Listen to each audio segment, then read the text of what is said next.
வணக்கம். பொன்மனச்செம்மல் புரட்சித் தலைவர் எம்ஜிஆர் அவர்களையும் இதயம் புரட்சித் தலைவி அம்மா அவர்களையும் வணங்கி, தம்பிகளே தங்கைகளே, முதல் முறையாக வாக்களிக்க போகும் இளம் வாக்காளர் தங்கங்களே, வரும் 23ஆம் தேதி வியாழக்கிழமை நாம் அனைவரும் தமிழ்நாடு சட்டப்பேரவை தேர்தலுக்காக வாக்களிக்க வேண்டும். இது நம் அனைவரின் ஜனநாயக கடமையாகும். நீங்கள் வாக்களிக்க போகும்போது ஒரு நிமிடம் சிந்தியுங்கள். ஒரு கல்லூரியில் சேருவதற்கு முன் அக்கல்லூரியின் தரத்தையும் அதன் கட்டமைப்புகளையும் ஆசிரியர் பெருமக்களையும் நன்கு ஆராய்ந்த பின் நீங்கள் கல்லூரியில் சேர்ந்திருப்பீர்கள். அப்படிப்பட்ட திறமைமிக்க இளைஞர்கள் உங்களுக்கான அரசை தேர்ந்தெடுக்கும் போது எவ்வளவு முக்கியம் என்பதை உணர வேண்டும். உங்கள் ஒருவரின் வாக்கு உங்களுக்கும் உங்கள் பின்வரும் தலைமுறையினருக்கும் சேர்ந்து போடும் வாக்கு என்பதை நினைவில் கொள்ளுங்கள். நீங்கள் தவறானவர்களை தேர்ந்தெடுத்தால் அது உங்களை மட்டுமல்ல, அடுத்த தலைமுறையும் சீரழித்துவிடும்.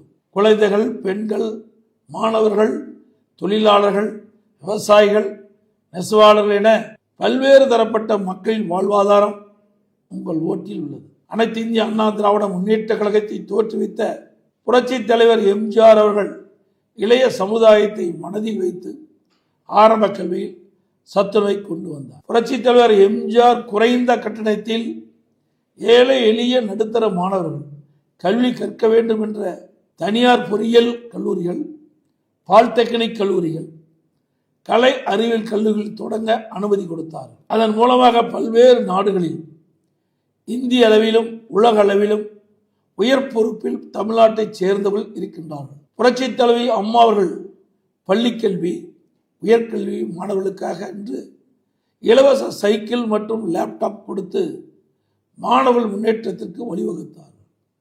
அதுதான் நம் அண்ணா திராவிட முன்னேற்ற கழகம் அந்த தலைவர்களை பின்பற்றி அம்மாவின் ஆட்சியில்தான் ஆரம்ப கல்வியில் பல்வேறு கட்டமைப்புகளை உருவாக்கினர். உயர்கல்வியில் 11 மருத்துவக் கல்லூரி மருத்துவமனைகள், 7 சட்டக் கல்லூரிகள், 67 கலை மற்றும் அறிவியல் கல்லூரிகள், 21 பாலிடெக்னிக் கல்லூரிகள், 4 வேளாண்மை கல்லூரிகள், 4 பொறியியல் கல்லூரிகள் என 5 கால்நடை மற்றும் அறிவியல் உயர்கல்வியில் ஏறத்தாழ 51.4% இலக்கை 2019-20ஆம் ஆண்டே அடைந்துவிட்டோம். கொரோனா காலத்தில் அனைத்து கல்வி நிறுவனங்களும் மூடப்பட்டிருந்தது. பள்ளி மாணவர்களுக்கு ஆல் பாஸ் போட்டோம். கல்லூரி மாணவர்களுக்கு ஆன்லைனில் வகுப்பு, ஆன்லைனில் எக்ஸாம் நடத்தினோம். தற்போதைய திராவிட முன்னேற்ற கழக ஆட்சியில் கடந்த 5 ஆண்டுகளில் பள்ளிக்கல்வித்துறை சீரழிந்து விட்டது.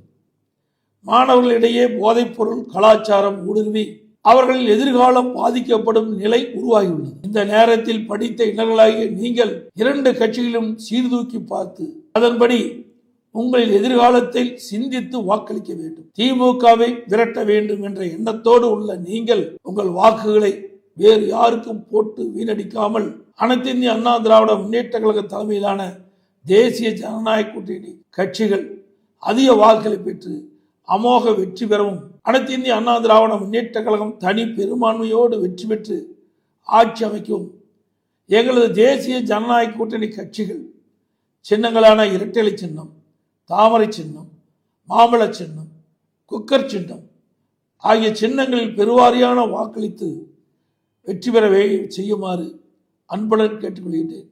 நன்றி, வணக்கம்.